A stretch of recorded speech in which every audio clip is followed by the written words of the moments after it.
సైంటిస్టులు ఇక్కడికి వచ్చి రీసెర్చ్ చేయడం కూడా జరుగుతుంది. అసలు హోమియోపతి వైద్య విధానం అంటే ఏంటి, అది ఎలా పనిచేస్తుంది అనేది మేము ఫస్ట్ గా చెప్తామండి. హోమియోపతి అంటే ఇది ప్రాచీన వైద్య విధానం అండి.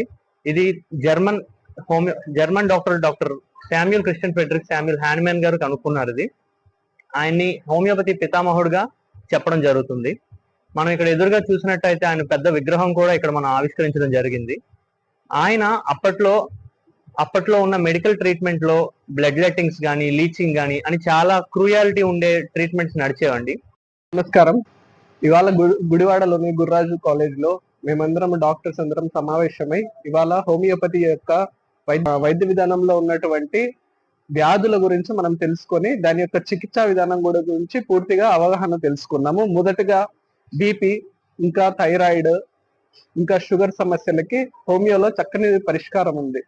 ఉదాహరణకి బీపీతో ఎవరైనా బాధపడుతుంటే వారి యొక్క రోగి రుగ్మతతో ఉన్నటువంటి ఆ టెన్షన్ యొక్క బీపీ అనేది నివారించడానికి తగినటువంటి వైద్యము మందుల ద్వారా మేము ఇచ్చి దాన్ని నయం చేస్తాము. ఇంకా రక్తహీనత ఎక్కువగా మనం గమనిస్తే యుక్త వయసులో ఉన్నటువంటి ఆడవాళ్లలో వచ్చినటువంటి ఈ రక్తహీనత జబ్బులను, ఇంకా పీసీఓడి, అనీమియా, ఇంకా థైరాయిడ్ మరియు ఏదైనటువంటి యుట్రైన్ కి సంబంధించినటువంటి గర్భాశయంలో మరి పిత్తాశయంలో ఉన్నటువంటి రాళ్ళు, కిడ్నీలో రాళ్ల సమస్యలు కూడా ఇక్కడ పరిష్కరించబడతాయి.